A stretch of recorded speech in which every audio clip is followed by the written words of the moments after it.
Olá,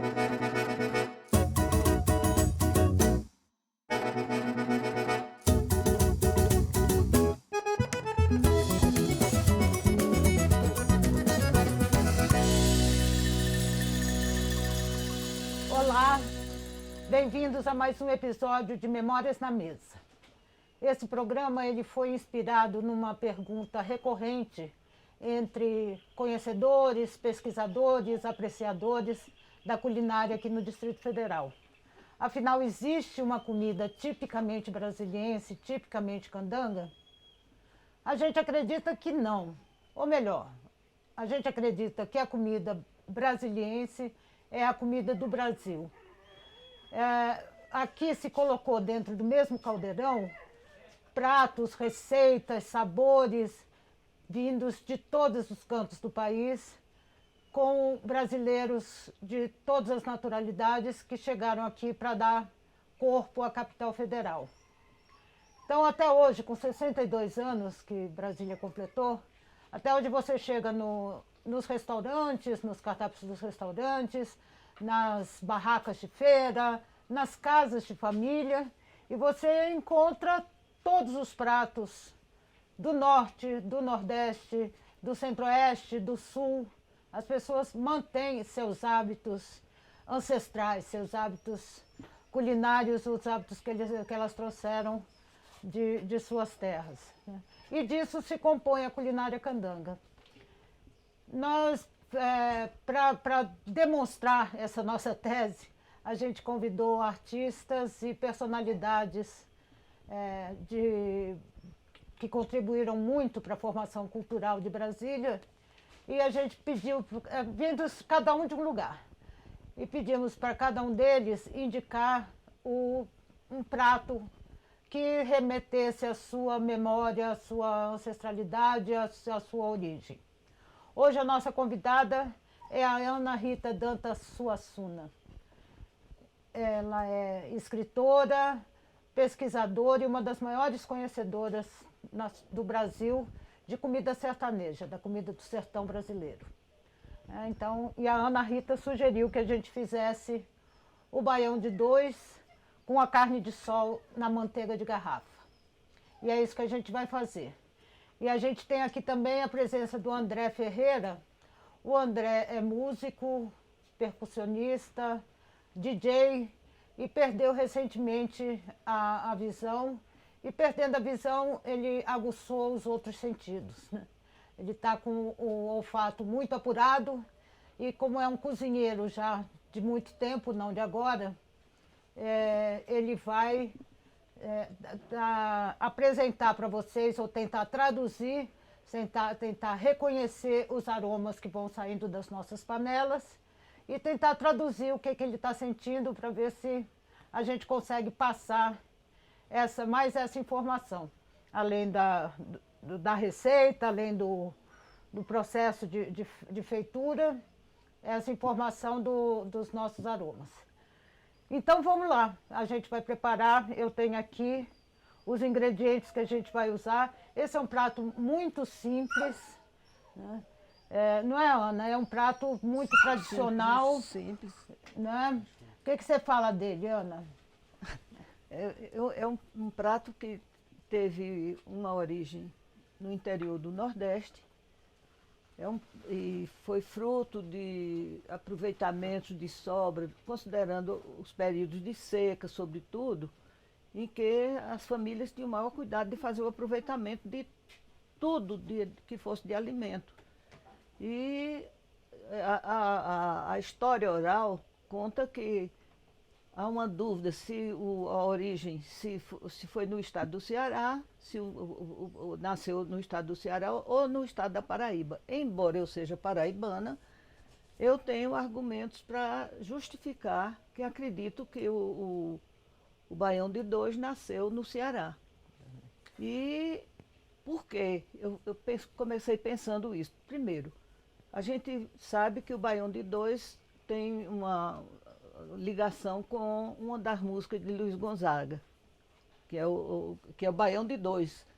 E essa música de Luiz Gonzaga foi lançada em 1950.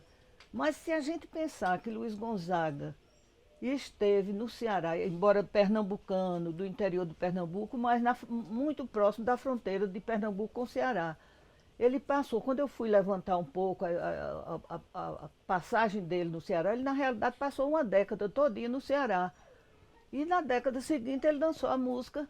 Então ele deve ter experimentado ali, deve ter. O Baião de Dois deve ter nascido ali, para merecer de Luiz Essa Gonzaga canção, né? a música referente a ela. E que foi através da música que o Baião de Dois se disseminou. Popularizou. Se disseminou. E uma segunda razão para não ser. Para eu discordar, quer dizer, para eu não ter ainda segurança se foi realmente na Paraíba, é que o Baião de Dois é um prato que evoluiu. Ele começou só juntando o feijão com o arroz, que é uma forma também que se a gente usa até hoje, todo mundo gosta de comer um feijãozinho com arroz.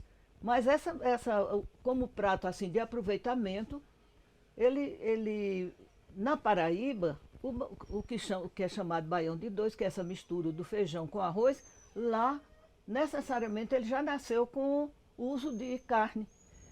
E carne de caça. Tanto que o nome que ele tem lá não é Baião de Dois. O preparo é como o baião feito no Ceará, mas na realidade a forma de preparar é diferente porque ele começou usando a carne e recebe o nome de rubacão. Por que esse nome? Então a gente olha, quando a gente Ana, deixa eu te interromper só um pouquinho. Você vai continuar contando essa história enquanto a gente está com os temperos na panela, tá? Tá. Só para adiantar. O fogão com a Então entrevista. paramos no rubacão, viu, gente? Sim. Então eu queria primeiro, posso apresentar já aqui os ingredientes que a gente vai usar. A gente não vai fazer rubacão, a gente vai fazer o baião de dois, não aquele baião de dois simplesinho que é só o arroz e feijão. Ele é mais incrementado. Bom, então vou apresentar aqui os ingredientes. A gente vai usar, é claro, o arroz e o feijão. O feijão é o feijão verde, que eu dou uma pré-cozida nele, para ele ficar um pouquinho macio para chegar no tempo de cozimento junto com o arroz na hora que for para a panela. Ele vai ser refogado com cebola e alho e depois uma pimentinha de cheiro nesse ingrediente especial surpresa que eu quero ver se o André reconhece o aroma. Tá sentindo, André? Eu já botei no fogo. Olha, se eu não me engano, isso é azeite de babaçu. Exatamente. Óleo de coco de babaçu, que não é um ingrediente comum, não é um ingrediente tradicional no baião de dois, mas eu incorporei na receita aqui do Leão da Serra porque eu gosto. Eu fiz uma vez, gostei, e esse cheiro eu acho fascinante, esse cheiro do óleo de coco de babaçu. Tá? Aí no final, para finalizar o prato, a gente usa manteiga de garrafa, nata, queijo de coalho e salsinha. Tá? Aí a gente vai acompanhar esse prato, não vai ser junto, Ana, não vou botar junto, mas a gente acompanha esse prato com a carne de sol, acebolada na manteiga de garrafa também. Tá? Vamos lá cozinhar?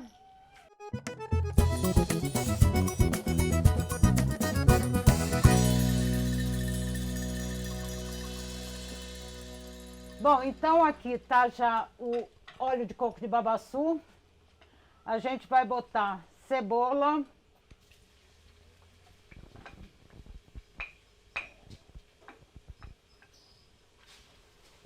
Esperar dar uma murchadinha.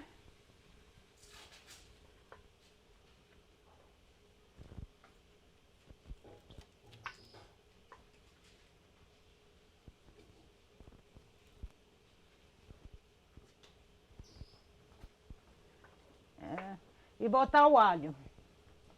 Agora ele vai vai refogar um pouco. Agora, Ana, eu queria que você continuasse a falar, que a gente lhe interrompeu, contar a história do rubacão. Primeiro, eu adoro esse nome, rubacão. E aí, a origem do nome Ah, é provável que tenha sido em relação ao tipo de caça que se usou. Caça de ave de arribação, que tem por vários isso. nomes e que vinha até hoje, migra muito para o Nordeste quando tem época de fartura lá. Ah.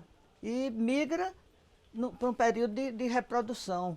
É um espetáculo assim lindo e que se a gente pensar o quanto aquilo era predatório, era uma caça, coisa né? terrível.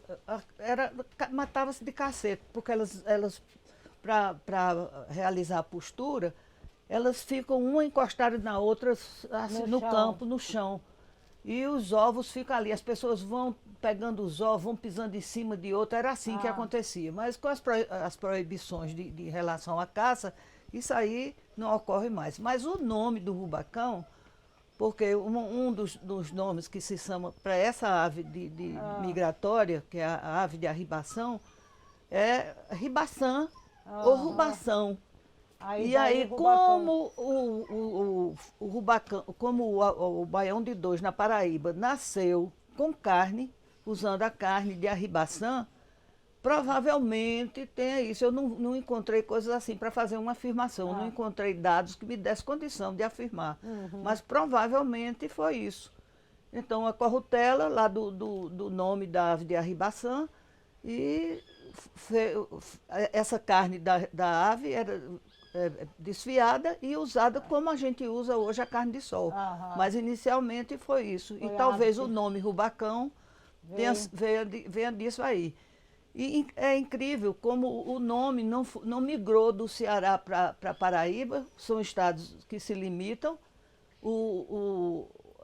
Uma parte da Paraíba, desde o interior do Alto Sertão da Paraíba até o litoral, o nome é rubacão. Mesmo lá no interior, nas proximidades da fronteira com o Ceará, o nome é rubacão. Mas aí Porque entra no podia ser. Ceará, Agora, entra quando em você chega. Não, Entra Pernambuco no- ninguém usa, é baião de dois. Ceará, os outros estados todos. Agora, ficou essa coisa aí na Paraíba e eu acho que pode ter sido. Essa informação eu já encontrei, escrito, mas sempre assim, não é uma afirmação, eu diria assim, confiável. É Mas suposição, suposição. Quase todas essas informações que a gente tem sobre a origem de comida, elas são suposições, né? Porque Muito. sempre tem uma mais... uma Formas mais- de preparo diferentes. É. Agora, é uma comida que teve uma evolução muito interessante, o baião de dois. Porque ela começou assim de aproveitamento, começou no interior de um estado, se expandiu pelo Nordeste, provavelmente depois da música de Luiz Gonzaga, houve uma expansão do prato. E hoje eu tenho assim, realmente documentado, isso aí eu tenho, que o baião de dois hoje faz parte do cardápio de muitos chefes quando vão apresentar comida brasileira fora do país. Então, eu consultei um chefe do Rio, consultei um de Mato Grosso, consultei um do Rio, de Mato Grosso, de São Paulo, da Paraíba, e todos eles foram chefes que fizeram preparação fora do país e que nessa preparação de comida brasileira fora do país, eles levaram o baião de dois como um dos pratos nossos, tipicamente brasileiro.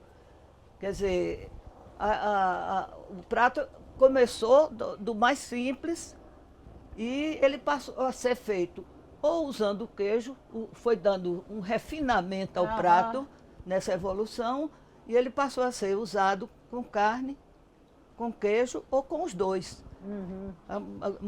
Muitos restaurantes usam, mesmo lá em São Paulo, eu já tive restaurante que usa a carne na mistura e usa o queijo para fazer a finalização do prato. Mas a pergunta que eu fiz a esses chefes era muito simples. Você, quando viajou para levar a comida brasileira para fora do país, você levou o baião de dois? Sim, levei. Preparado com queijo, com carne ou com ambos? E aí as respostas vieram.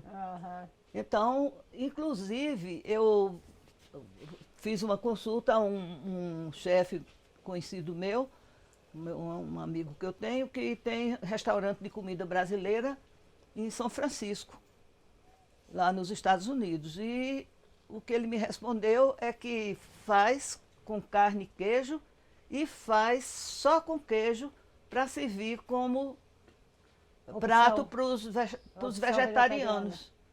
Então ele faz o baião completo com queijo e carne e faz ele só com queijo para atender a demanda dos vegetarianos.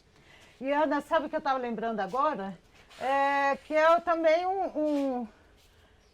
tem a versão cubana, ou a versão caribenha do Baião de Dois, que é o Moros e Cristianos, que é a mesma coisa, quer dizer, a mesma coisa não, porque os temperos fazem toda a diferença, né? O tempero caribenho é completamente diferente do nosso tempero brasileiro. Mas é arroz com feijão, só que feijão preto e os temperos caribenhos, que vai cominho, vai orégano, outra. Mas é arroz com feijão, que nem o nosso Baião de Dois. Eu encontrei registrado que os países, ou as regiões que receberam africanos da área do Sudão, eles todos têm formas próprias de preparação.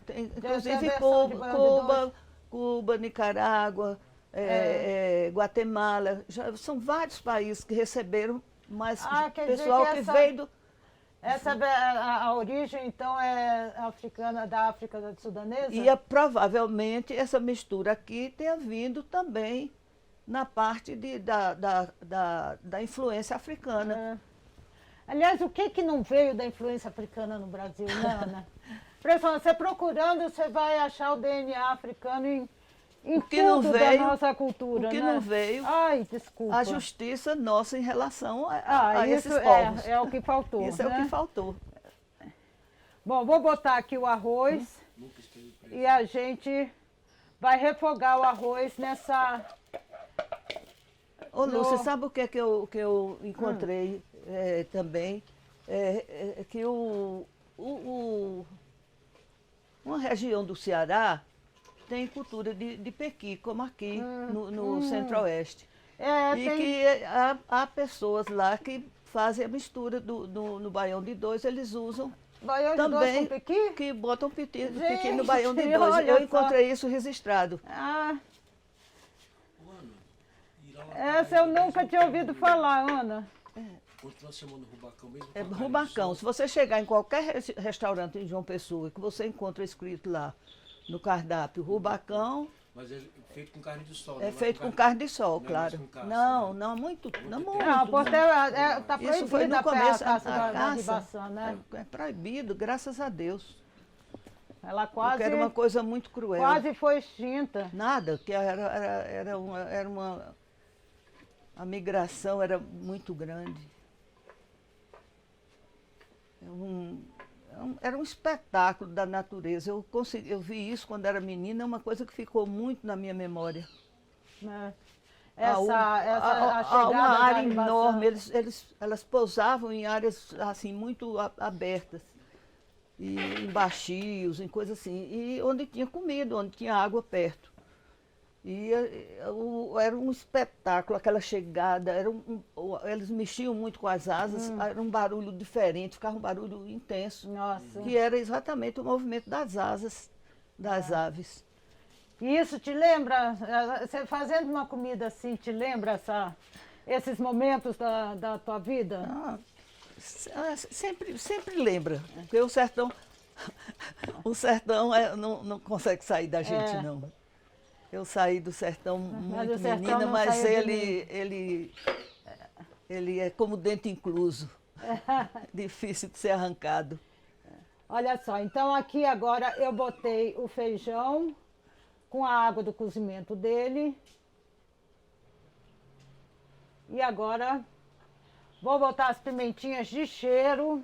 Agora, por exemplo, no Nordeste, onde o prato é muito disseminado e é do cotidiano de lá, o prato é do cotidiano mesmo. O tempero que se usa não é salsinha. Ela usa salsinha aqui. Usa coentro, né? Eu conheci salsinha, eu já adulta, porque o tempero do sertão é o coentro. É o coentro. É o coentro. No lugar, e a salsinha não era o tempero nosso. E eu já adulta que agora, e a gente, por exemplo, na minha casa eu não uso quase salsinha. Eventualmente. Eu sou de origem no molho portuguesa. pesto. E o português usa muita salsinha. Usa coentro também muito, né? Mas usa muita salsinha. Foi uma falha minha, eu devia ter posto coentro aqui. Se você me chamasse mais a atenção mais cedo, eu tinha usado coentro. Não, você tem que fazer aí hoje a atualização dele na sua versão. Sabe por quê, Ana? Na sua versão. Como o coentro, como existe um preconceito contra o coentro tão forte aqui nas outras regiões fora do Nordeste, muita gente não pode nem ouvir falar o nome de coentro. Eu acho uma injustiça danada. Eu adoro. E o coentro é um tempero que, se não for muito bem utilizado, ele vai dominar o sabor da... Ele rouba os outros temperos, né? Os outros sabores. Bom, então aqui agora eu só vou salgar e vou deixar cozinhar e a gente vai continuar conversando. Ana, peraí.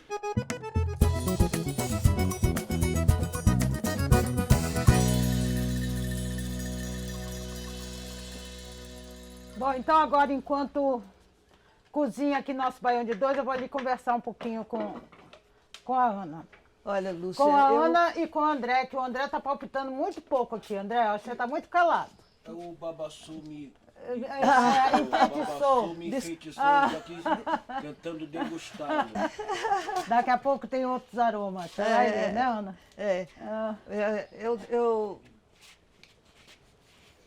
Nessas minhas procuras para identificar se seria mesmo do Ceará ou da Paraíba, ou agora dizer, o começo da história, porque comida é como gente, tem história. Tem história, toda comida tem história. Comida tem... Tem um livro, a Ana tem um livro que é... Eu digo isso, que as comidas têm história. E aí, o que é que aconteceu? Eu encontrei no Ceará, encontrei uma pessoa, uma poetisa, que ela é da Academia Brasileira de Literatura de Cordel. Ela tem num cordel toda a receita que ela fazia lá no interior do Ceará. E eu peguei só a primeira parte, Isso, só uma coisinha para mostrar. Ela começou esse poema dizendo assim: essa comida simples é o xodó do meu sertão. Dela come o pobre, o rico, o empregado e o patrão. Garanto que nem doido dispensa o nosso baião. Então ela começou para descrever a receita. Então ela vai descrevendo todos os ingredientes, como é que ela faz e tal. E num outro, já juntando, ela juntou o baião música e o baião comida. E ela diz assim: já dancei muito baião nas noitadas de forró. Arrastar o pé no chão, arrasto e não tenho dor.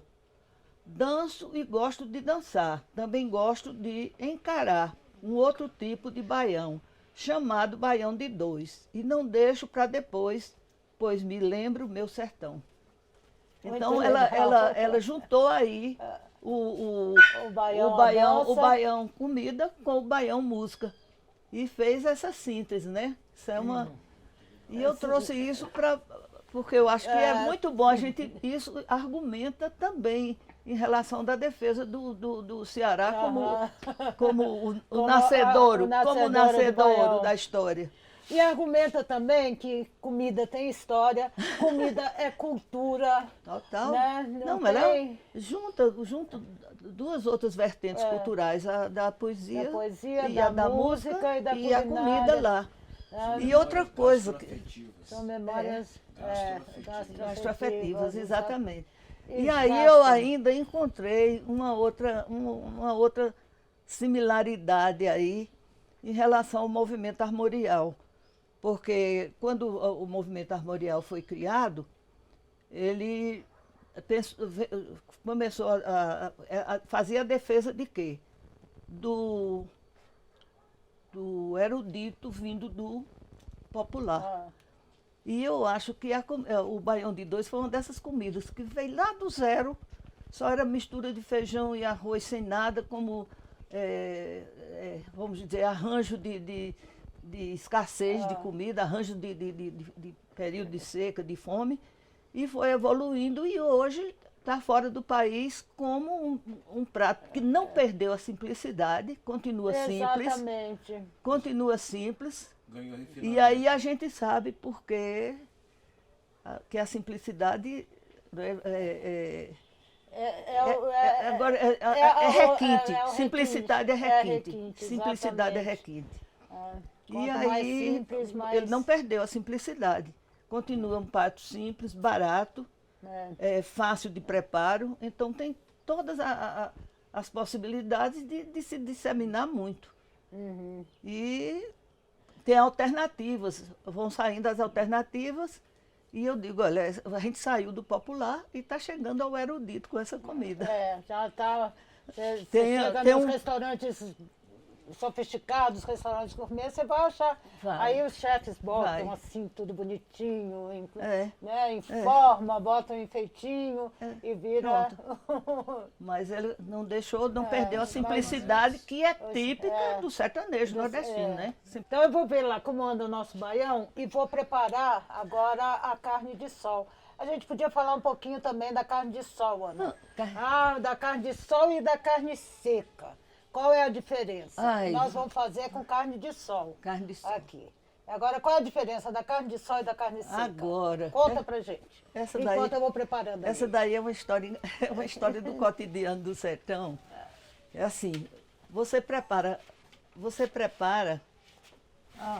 usando um processo que é milenar, que é da salga e secagem. Então, salga e secagem para você fazer o processo de conservação das carnes todas, de peixe, não só de carne, mas de peixe também. E o sertão usa isso demais. Por quê?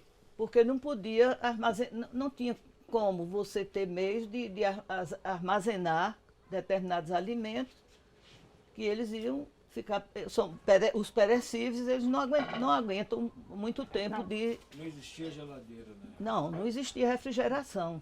E uma coisa interessante, o sertão chegou, ao sertão, a refrigeração chegou antes da energia elétrica. É incrível, né? mesmo, Se é? pensar, Como é que refrigerava essa energia? Como é que elétrica? refrigerava? Refrigerava com querosene. Você tinha geladeira a querosene. Sim. E você não tinha energia elétrica ainda. Então a refrigeração chegou ao sertão antes de a energia chegar em determinados lugares, né? A energia está chegando agora recente, no começo do Do governo Lula, né? Exatamente. E aí o que é que aconteceu? A carne de sol era carne bovina, porque se faz o mesmo processo com a carne ovina, quer dizer, das ovelhas, a carne caprina, com a carne suína e com os peixes. O mesmo processo que você faz de secagem é o mesmo, o processo é o mesmo. Agora, o nome carne de sol, só a carne bovina que recebeu essa nomenclatura, essa terminologia. E as outras carnes são tratadas como carne seca. O que é carne seca no sertão? É carne de carneiro.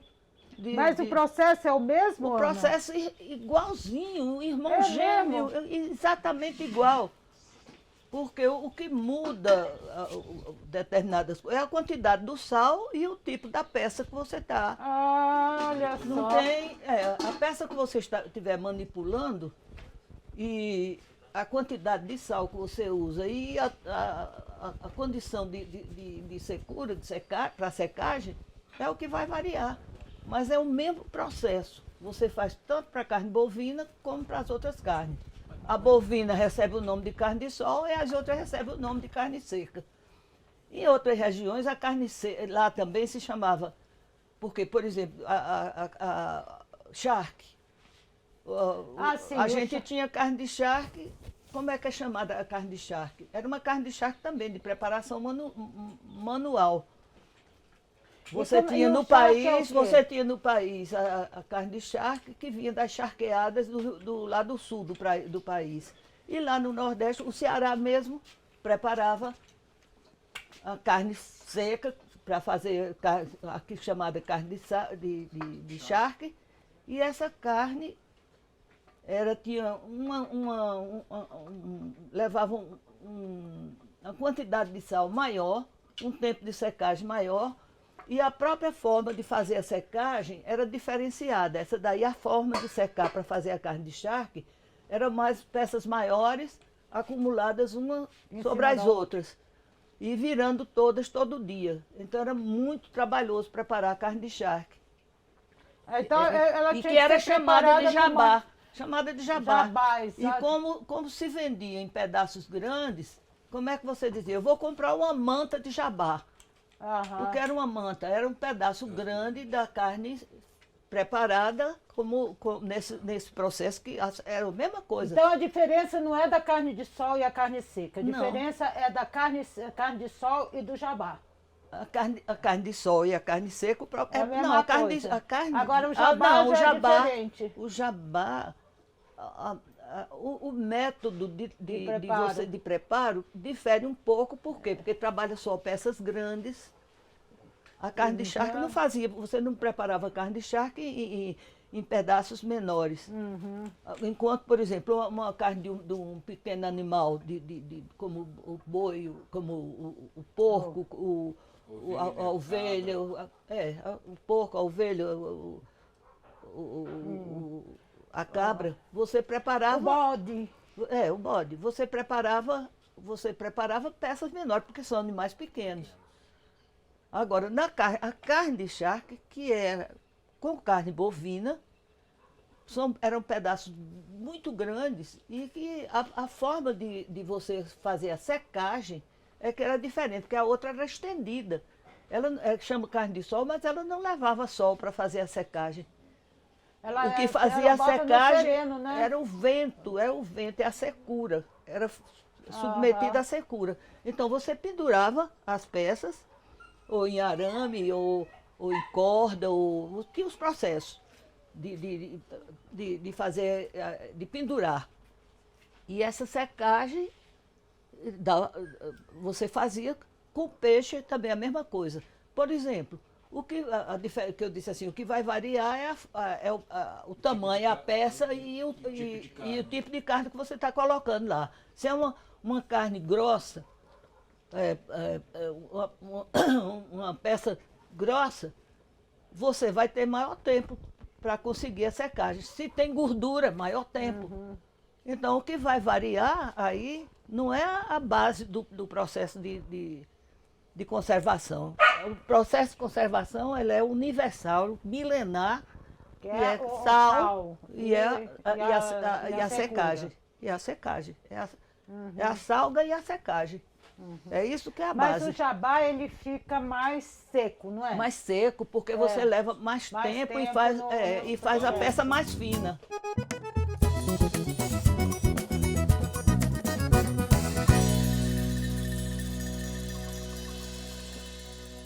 Bom, então estávamos falando do jabá, que o jabá é mais seco. O jabá é mais seco, a carne mais fina. Por exemplo, se forem ali ao Núcleo Bandeirantes, vocês vão encontrar carne de sol em peças também bem mais grossas. Quando vocês encontram uma peça dessa mais grossa, vocês vão ver que elas têm uns cortes.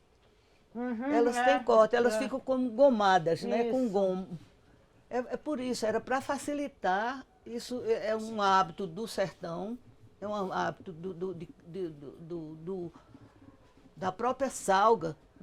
Porque quando você fazia esses gomos, você conseguia espalhar melhor a carne, o sal. e havia menos condição para você ter, por exemplo, varejeira posando Aham. e estragando a carne. Então, esse processo, também a carne gordurosa, a gordura ajuda na conservação, mas quando tem carne gordurosa, a secagem é mais lenta. Então, qual é o tempo de secagem? O que é que eu vou botar de sal? Vou dizer uma coisa, no sertão se botava o sal na medida, isso feito a olho, mas dentro do processo econômico, porque no sertão se pensava em tudo, que não desse despesa, porque nem desperdício de nada. Então você não podia sal é a coisa mais barata que tinha, vamos Mesmo dizer assim? assim, mesmo assim você tem que economizar o sal e você vai fazer a colocação do sal na peça, só o que ela vai precisar mesmo. Agora, uma carne de charque, você vai duplicar ou triplicar o uso, eu não sei exatamente como seria quantidade. a correlação disso aí.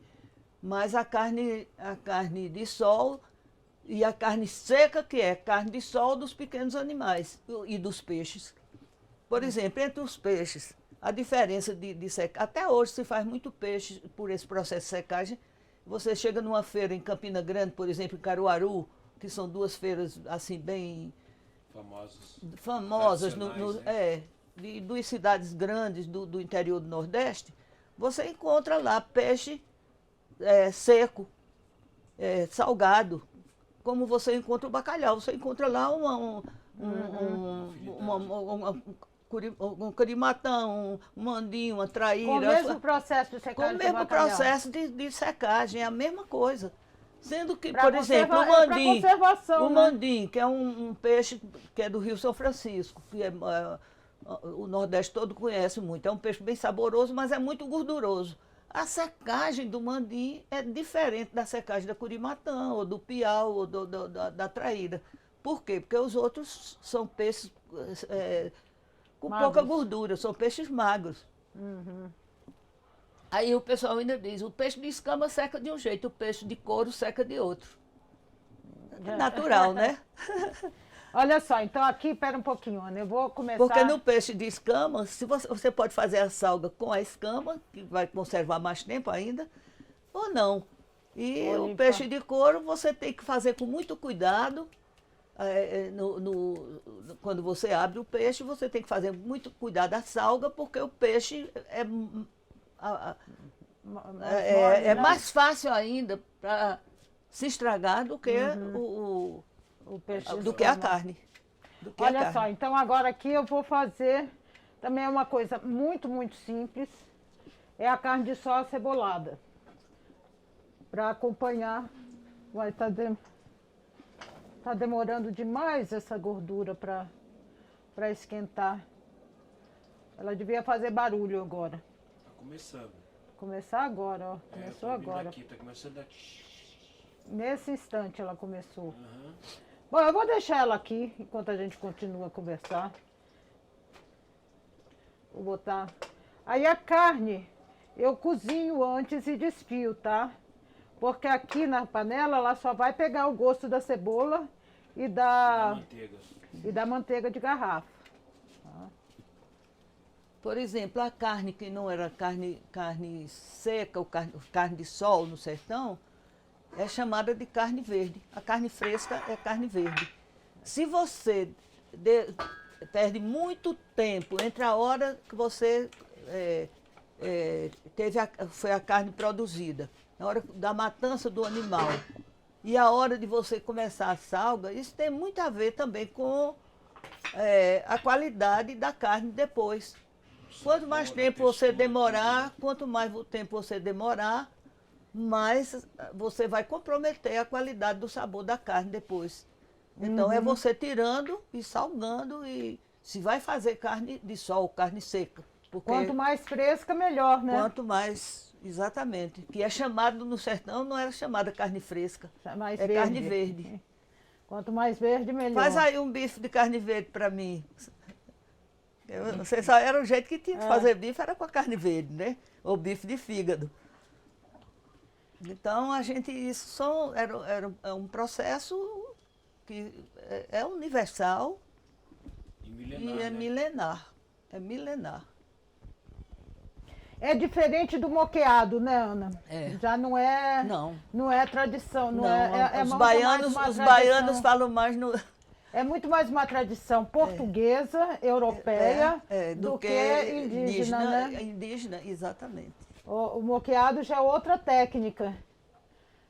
Mas é muito parecido com defumado, né? É outra técnica de conservação. No sertão também se fazia o defumado, que aí você ainda vai ter uma durabilidade maior ainda, um tempo de conservação ainda mais extenso. Que você aproveitava o quê? A fumaça dos fogões a lenha. Todo mundo tinha fogão a lenha. Que você colocava em cima acima desses fogões a lenha, acima do fogão a lenha, você colocava arames e você pendurava as peças.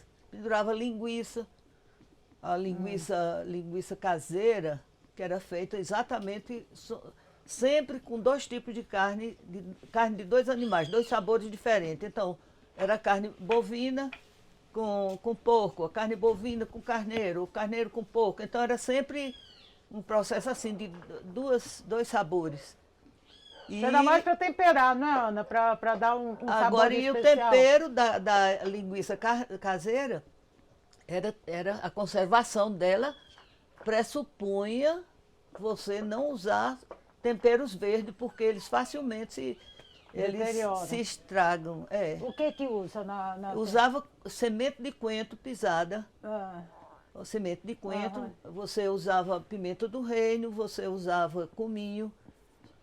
São temperos secos, inclusive o do coentro, que é o sabor do coentro ninguém pode. E para fazer a fermentação da carne, da linguiça, o que é que se usava? Rapadura. Você raspava a rapadura e você adoçava a carne para poder encher a linguiça. É uma particularidade lá da região. Eu não sabia disso. Pois é uma particularidade. olha só, nossa... Isso aí eu chamaria o quê? Curiosidade da antiga cozinha sertaneja. Olha só, É como Ana, eu vem chamo. dar uma olhada aqui. Nosso baião já está quase pronto. Agora eu vou finalizar. Tá quase afinado. Ó, já tá Olha ó. mesmo. Oh, olha. Então eu vou finalizar aqui. Tá aí. E o feijão verde só era usado no sertão quando havia chuva, quando havia inverno. Então era uma comida sazonal. Hoje você tem feijão verde, milho verde, comidas de milho verde o ano inteiro pelo Brasil todo. Mas no sertão você só tinha as comidas de milho No verde, tempo, né? que era canjica, pamonha, o angu de milho verde, o milho cozido, o milho assado. Você só tinha quando havia chuva, que havia colheita e que você podia aproveitar tudo isso. E o feijão verde, que é o do Baião. baião de 2. Olha só, então aqui agora eu botei a nata. Que se usava muito no sertão. Muito. Uau, isso daqui é Também muito bom, tempero gente. de época de fartura. Tudo é época de fartura, né, Ana? Na seca não tem leite, não tem nata, não Pois tem nada. Exatamente. Muita limitação. Aí agora vou botar o queijo de coalho.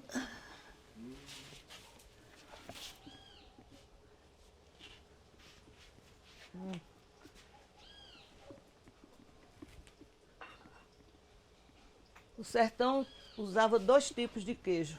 Eu estou falando aqui no queijo. Era o queijo de coalho, que nós chamamos queijo de manteiga. Aqui chamam queijo coalho. Nós chamamos queijo de coalho. E o que era o coalho? Será que alguém, hein, Lúcia? Tu sabe qual era o coalho que se usava no sertão? Não era limão, não? Alho, Não, vinagre? nada disso. Era o quê? O coalho que se usava no sertão era o estômago do mocó. Quem caçava Uau! mocó era uma preciosidade deixar O estômago para ser coalhar o o coalho leite? para coalhar o leite. Eita! O que é mocó? O mocó é uma caça. É uma ave, né? Não, é um roedor. Ah, é? É um roedor inteligentíssimo, só vive em serrotes. O meu pai preservava, lá em casa tinha o chamado Serrote dos Mocós. Ele não deixava chegar um caçador nem por sombra perto daquilo, porque era para preservar a espécie mesmo lá. E você chegava perto do serrote, estavam os mocóizinhos todos lá, felizes da vida. E pra... Sabem se defender profundamente. Ah. Bom, aqui agora então. Você veja Pra quanta ter- história paralela. Vai Uma o queijo história de puxa coalho, a outra. o queijo de coalho já puxou Já o coalho do mocó. Então ali agora, eu botei a salsinha, o queijo e agora eu vou dar uma regadinha com a manteiga de garrafa, Generosa, por favor. bem É, generosa. Muita história, né, André? Muita história. Tá sentindo já o cheirinho da manteiga de garrafa, André? Chegou aqui. Já chegou aí? Chegou aqui. Ó, olha gente, Eu tenho muita curiosidade. agora só falta agora passar a carne de sol aqui no, É exatamente. na cebola. Vai evoluindo e Uma carne caiu no mar e ele salgou e sentiu uma coisa. A carne caiu no fogo, ele. Né,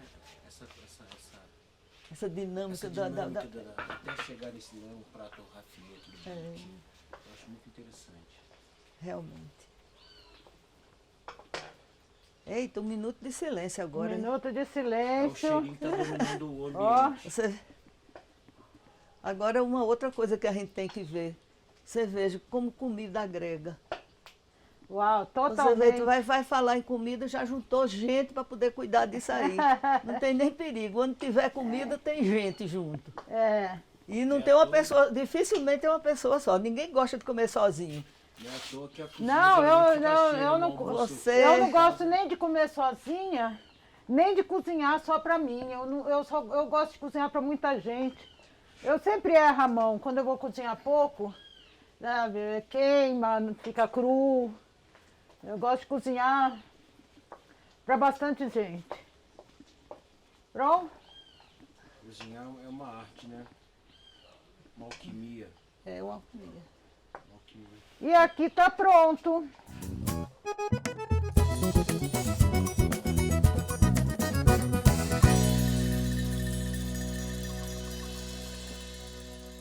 Bom, então agora eu vou botar aqui para vocês provarem. Ana, eu tô na maior expectativa do que você vai dizer, viu?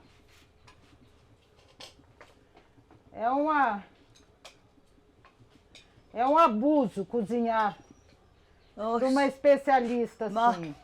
que não é cozinheira. Ah, Eu tô curioso não pra é esse cozinheira, outro tá bom. Ah, Pode até não estar cozinhando mais. ah, Ó, obrigada, Lúcia. Tá lindo. Lindo aqui, viu? livro. E cheiroso, viu? E aí? Cheirosíssimo. Vamos ver? Vamos ver juntos. Tá o cheiro aí? O cheiro tá maravilhoso. Ah, Maravilhoso.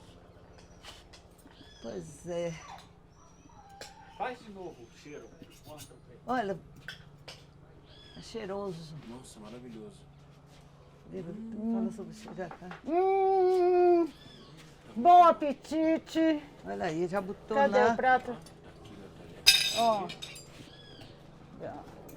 Quero ver, quero olhar para vocês. Deixa eu ver aqui. Deixa eu ver. Isso aqui é coisa Isso é comida de rei. É... Deve estar muito quente, né, Ana? Não, tá bom. Tá bom? Delícia, Lúcia. Tá? Seu tempero é maravilhoso, Lúcia. Que bom! A gente come aqui no Leão da Serra, sente sabor em cada coisa que Ana, come. você falando isso, Sente sabor. fico toda cheia. Independente do sabor, a gente sente prazer também de estar com vocês. É. Ô, Ana, sabe que eu adoro cozinhar. Eu acho que a comida, o tempero da comida é o prazer, é o amor que você coloca. Tinha uma propaganda boba, que até era a Abidô que fazia. Que temperei com amor, que ela falava, usava um desses pozinhos, não sei o quê. Falava, o tempero é amor, que todo mundo gostava. Mas o dela era pozinho, né? Mas E hoje, o amor é realmente um... O melhor tempero, o melhor ingrediente. Se você não tiver com vontade de cozinhar, você pode ter um filé mignon, os melhores É verdade. especiarias, não sai bom. ô Lúcio, uma coisa que eu impliquei muito desde muito tempo é com a história que se fala. Vou fazer, é carne de primeira, é carne de segunda. Para mim não existe carne de primeira nem de segunda. Existe carne que você faz pratos diferentes usando a peça que for apropriada. A peça que. Eu quero ver você fazer um cozido com filé mignon, com filé mignon e você acabar de preparar e todo mundo diz, ai, que maravilha de cozido. Não tem um osso, não tem gordura, não tem. Como é que vai? Qual é o sabor do cozido? Não é isso?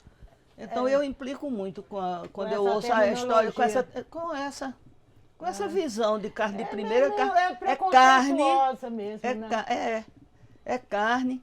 Mas não, aquilo ali é carne de segunda. Carne de segunda. Você pode usar carne dianteiro, carne traseiro. Exatamente. Se você usar as peças com osso, você tem pratos maravilhosos. Mas você tem vai. Outros pratos que você não consegue fazer. Você não vai fazer, osso, não. Né? Você não vai fazer um bife com um mocotó, né? Não dá. É impossível. Tá aprovado então, gente? Ave Maria, Aprovadíssimo. Agora aprovadíssimo. então eu vou levar para nossa... Vou correr para a galera, tá?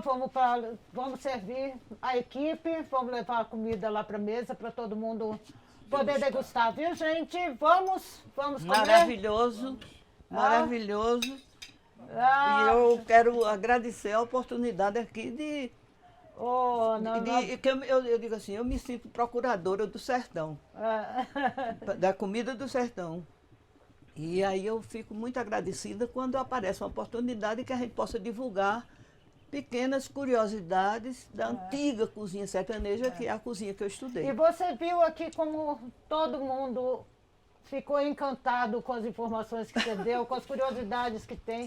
Tá? Todo mundo, essa nossa equipe que é brilhante, adorou, e eu então nem se fala. E eu muito agradecida a todos. Aposto que todo mundo que assistir esse programa também vai ter a mesma sensação. Tá. Vamos então para a mesa, gente? Vamos comer? E eu vou levar meu prato para lá, para ficar com todo mundo. Vamos lá, sentar todo mundo junto.